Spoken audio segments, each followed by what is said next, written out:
Welcome back to Citrus Today, everybody. Sam Himmel is with us, and very glad to have our school superintendent here in Citrus County joining us on the show today.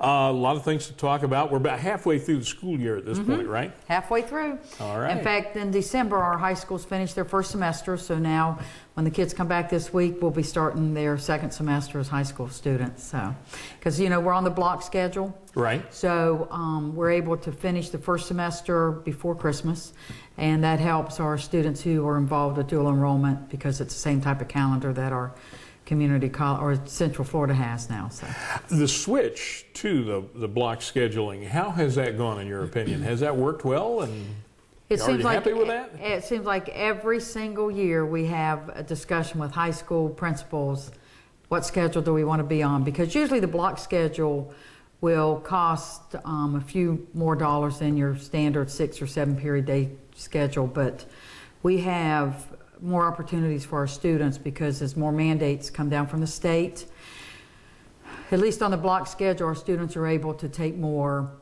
electives. They're allowed to stay in the band, you know, because when we've got lower level students, then they're mandated to go into other classes and do those types of things, and we're okay with that. However, the more that the state requires us to do those types of things, the less opportunity our students have. So this way we can keep the arts and the music programs and those where our kids have opportunities to go into those. That's great. We're able to keep all those programs going. One of the things here after the first of the year that I know is just around the corner. And Happy New Year. Oh, yes, and Happy New Year. is FCAT testing. That comes up not this month, but next month, right? End of February, we start our Florida Rights test for grades 4, 8, and 10. That starts, and then we go into the retakes, and then April we do it's almost like a month of testing between the FCAT and the end of course exams and those types of things. And right now the FCAT's in place on what we're being tested, but after that we don't not sure what test the state will be going to. It could include Common Core, it could be a state-based test, it could be one our state develops, it could go back to another group that they've dealt with all these months and years, so we're waiting to see what happens there. Is there still a lot of discussion going on about Common Core? A lot of discussion, and you know the difficult piece to that is that our teachers are in the classroom. They've been trained on Common Core, whether you like it or don't like it, and they are in the middle of. We're still being tested on the old standards, which are the next generation state standards. But yet at the same time we're still implementing the Common Core. So our teachers are basically in the middle or turmoil or whatever. but you know what? They come to work, they smile, they get the job done. It's like, okay, here's what's important to us. We've got to get our kids tested and we've got to get our kids to make sure they're making growth every year. So I can't say enough nice things about our teachers. There you go. In the middle of all this, while you're looking at these testing changes and so forth, you're having to deal this year with another shortfall, courtesy of Duke Energy. Courtesy of Duke. In the budget. Right. And there's a lot of things that have to be looked at when that happens, right? Well, interesting you asked that or mentioned that today. When Duke filed their lawsuit, they filed 2 lawsuits based on their property. So when Department of Education looks at our budget and realizes we didn't get, because we would have been short about $8 million out of our current budget, but we are a part of the state formula, and it's very convoluted and complicated, but we're part of a state formula, all school districts are. So when they plug the money in that we collected, then they make up part of the shortfall. Well, legislation says a lawsuit. So instead of us getting back the money that the state usually would have given us for 1 lawsuit, they consider there's 2 lawsuits and they only calculate by 1 lawsuit, which is totally complicated. But it makes it, instead of us getting a lot of the money back that we thought we'd get from the state, there was another little shortfall there. But so we're looking at all positions. We've got several positions open. Some of our teaching positions are being replaced by long-term subs. But we're in communication with our principals every week, every day, to talk about those positions to make sure we've got good qualified people in those positions. Because sometimes we've got retired teachers who do not want to come back full-time, right, that want to be a substitute, so they'll come in. So the principals have done an excellent job replacing those. And that saves a little bit of money, not lots and lots of money, but you know, when 85% of your budget's personnel, that's where you have to look. So we're looking at extra days, overtime, and positions. You mentioned that figure. That's very interesting. And I don't know how many people out there would think about how high payroll figure is versus all the other things that go into running a school system, from buildings to maintenance to just transportation is a big issue at times. Well, we have almost 2,200 employees. And like I said, it takes anywhere from 80% to 82, 83% of our budget. And that's why we have to look at open positions and combining positions. And you know, our support world, they're out there doing 2 and 3 jobs at a time. Our maintenance guys are, you know, filling in where they can. So for the most part, the staff's been absolutely compromising. I'll use that word, but it's been it's not a good thing, but it's the way they jump in and just say, hey, whatever has to happen, we'll make it happen. I think that's because you find people in the school system who the number one thing is they think about kids. Yes, they do. That's the bottom line. Yes, they do. And you know what, Dennis, it doesn't matter if I'm a maintenance worker, a bus driver, a food service worker, or a teacher, they all think about kids. You know, they go in there because, you know, if your buildings are safe, you've got a better learning environment. If the food's good, whether the kids say it's good or not. There's good food in our cafeterias.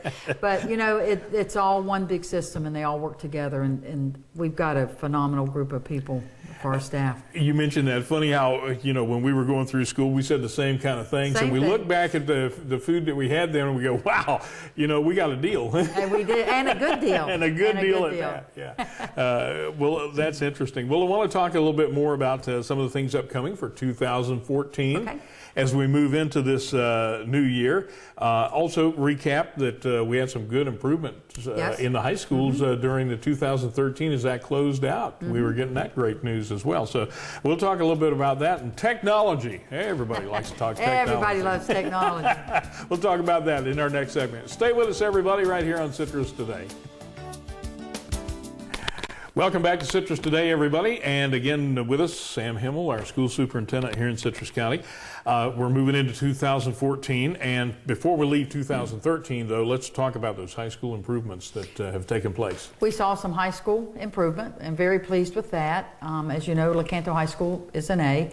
And we have targeted many different areas that we know that we need to improve in. And I think that our principals went back and worked on that and brought staff together, and they, you know, we get graded on a lot of what we call student gains from year to year, which is the right thing to do, because just because last year your class did well and then compare it to my class, we're more interested in what you did last year as an individual and what you will do this year. So now we're tracking those gains, and we've got programs and processes in place that we can pull up students and see where they are in the middle of the year and those types of things. And you know, Dennis, everybody says, well, all we're doing is teaching to the test. Well, you know, the state gives us our standards, and our teachers teach the standards, and then we're being tested on the standards. So those are things that we, you know, some of our students need a little extra help. And I'll jump right into graduation rate. And sometimes, you know, they've changed the formula on graduation rate, where we before were like at 94, 5% or 97, whichever it was. Now I think the last one was at 80 or 81%. But they've changed the way they do the grading. Used to, if you received your GED and you passed the FCAT, that was called the GED exit option, which is another term. Well, we received credit for those kids because they had passed the FCAT. And so we don't get credit for those anymore. And then also our ESE students. And a lot of them some of them do pass in 4 years, graduate in 4 years, but some of them graduate in 5 years or 6 years because they need that extra help. Well, we don't get credit for those. So they go against our so they consider that those students didn't graduate. So, you know, it's a number, it's a formula, and we will track it. And yes, we'd always like to be at 100% graduation rate, but we really want to be at 0% dropout rate, because we just need to make sure we know where the students are, how to track them, and those types of things. So our student services department has a group, and we track at each high school and middle school where the kids go when they leave us. And I mean, you could up and leave us tomorrow with your kids. Right.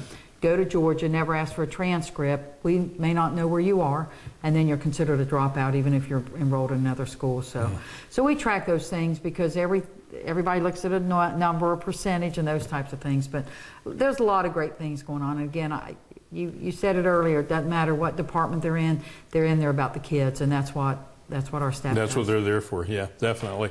You mentioned testing, and that the public a lot of times says, well, teachers are teaching to the test. You won't say this, but I will. You got to turn this around, because if they are testing in some cases or training toward a test, why is that? That's not the education system's fault. I think that goes back to people in Tallahassee or your state government or federal government who are mandating that those things have to be passed, okay? If they're forcing the issue, then teachers have to cope with that. Mm-hmm. So let's put, and it's what they're required to do. Ms. Deutschman I thought she made one of the, I'll say a great statement, quote, or whatever, but Pat made a comment in the paper when they first came out and scored our schools, gave the school grades and those types of things. And she said, you know what, our teachers did not quit teaching. Our students did not quit working hard. Our parents did not quit supporting our kids. It's just the way that the scores are manipulated. It was they changed the ball game on us in midstream. Yes, we want to be an A district. Yes, we want to be #1 in the state. But our #1 goal is to make sure that our students see gains, the individual student, every year. So, when we're a B district or our school's a B or something like that, we're still very proud of them. Our teachers, again, like I said, they don't go to work every day and say, okay, what kid can I ignore today? If anything, they go to work and spend a few extra hours working with that student needs that extra help. So it is about the mandates from Tallahassee. And I've been blessed that, we work well with our local legislators, and hopefully we'll get some voices up in Tallahassee. And we don't want it easy. We want to be held accountable. We want higher standards. But, you go back to paying teachers for merit pay. You'll never pay a good teacher enough money. There's not enough money in the world to pay good teachers what they deserve. But, and not one teacher's ever said to me, I don't want to be held accountable. I think your better teachers, they would like to be paid more, but we need a fair system. Something that if I'm going to teach you as a student, then grade me on what I do with you. Don't pay me based on what some other teacher taught that student. So, there's just a lot of things that are calculated into the grades that go into the teacher merit pay, and every one of our teachers, I believe, want to be held accountable. And I know every one of our teachers come to work every single day and want their kids to be the best that they can be, because when I walk through that classroom, you can tell what they're doing with the students. Oh, yeah. Mm-hmm. And we've got, people say, well, you don't have any parent involvement. We do have parent involvement. Walk through an open house at any of our schools, and you'll see 60 to 70% of our parents there.